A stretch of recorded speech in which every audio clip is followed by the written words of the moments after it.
We're out in the driveway getting ready to fix dinner for tonight. In fact, dinner for a couple of nights, because we're doing an extra large portion in what I love to do is planned leftovers. I'll let you take a look over here and see what we've got. For starters, we have chicken that's in a brine right now. We've been brining this for several hours in order to help make sure we've got a juicier, more flavorful, moister result.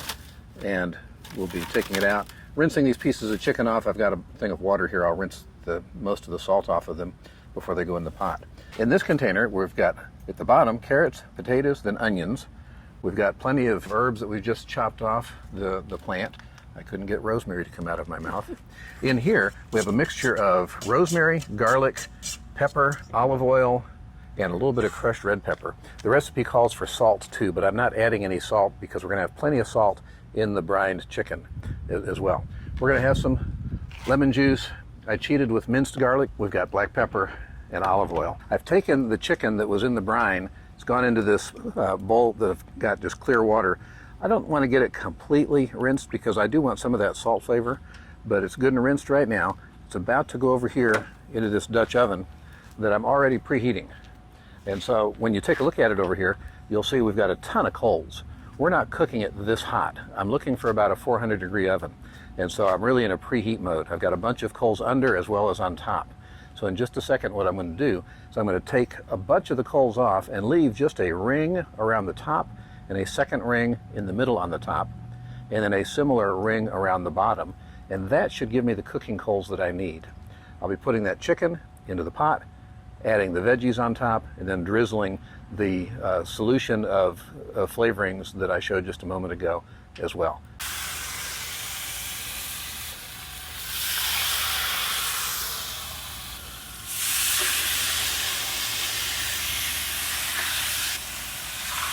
What we're doing here is just adding this chicken to this hot pot. I did a great job at preheating it. We're really warm in there right now. But as this cooler chicken gets in there, it'll drop that temperature on down to where it's not quite as dramatic. This pot is a 16-inch Dutch oven. It's a Lodge brand. Lodge no longer makes the 16-inch. You can still find them with the Camp Chef brand. The 16-inch size is about twice the area of cooking space of a 12-inch Dutch oven. The quantity of cooking space that I have here is the equivalent of 2 9x13 pans. So that's really what I'm looking at right here.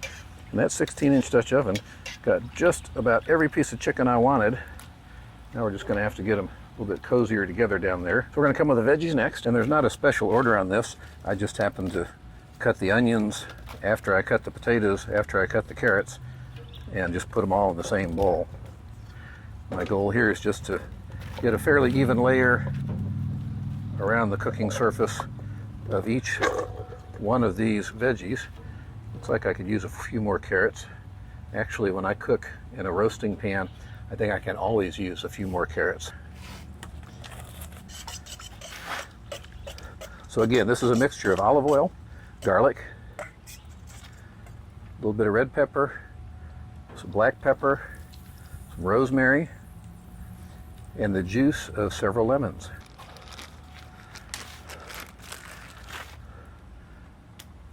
And the idea is not to throw the lemons on the ground any more than you have to. That was just a sample to see if I was paying attention. Obviously I wasn't.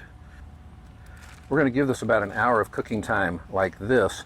Then I'm going to give it a good stir, probably move the vegetables to the bottom and the chicken to the top at that point. And when we do that, we will end up with one more layer of lemon that we will put onto the top of the chicken. So that's our start. We'll get back to this and check back into it after we've had a chance for some good simmering to go. And in the meantime, I'm going to set a timer. We're about, I guess 30 minutes or so into this. The pot is pretty hot from coals underneath and on top. We're going to take a look and see how much damage we've done so far.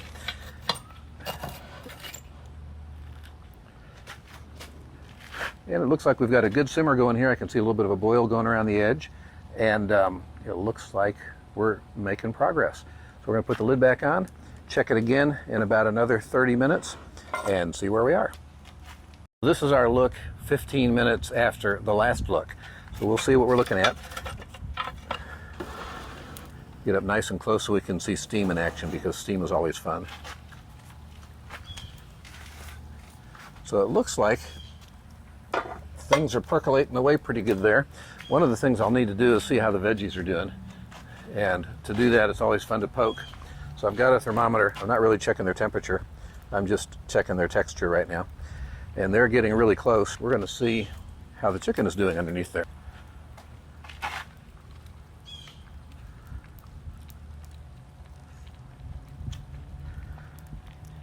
So we're looking at about 160 degrees, and that chicken is completely done. I'm going to take some of these vegetables out of this pot.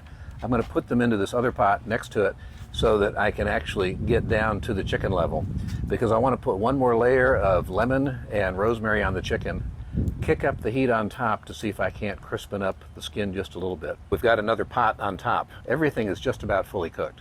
Now, what I want to do is get kind of a browning on the top of the chicken. And so what I did is I pulled the vegetables out and put them in this secondary pot. Now, to give you a different perspective on size, as I mentioned earlier, the bottom pot is a 16-inch Dutch oven. It's literally twice the capacity of a 12-inch. This one on top is a 12, and here are the vegetables in that 12-inch oven. And so we pretty well filled it up, and going to let it continue to stay warm. I've got the heat on the lid of the pot below it, because I'm really trying to get a good browning, if I could, on the chicken that's in there. So what I'm going to do now is take this one off.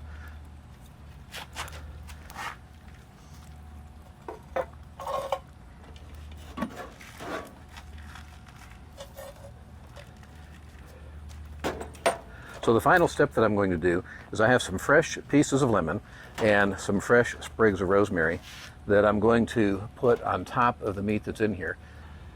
So this is all about garnish and final flavoring. Not every piece of chicken is going to get a slice of lemon. Some of them will.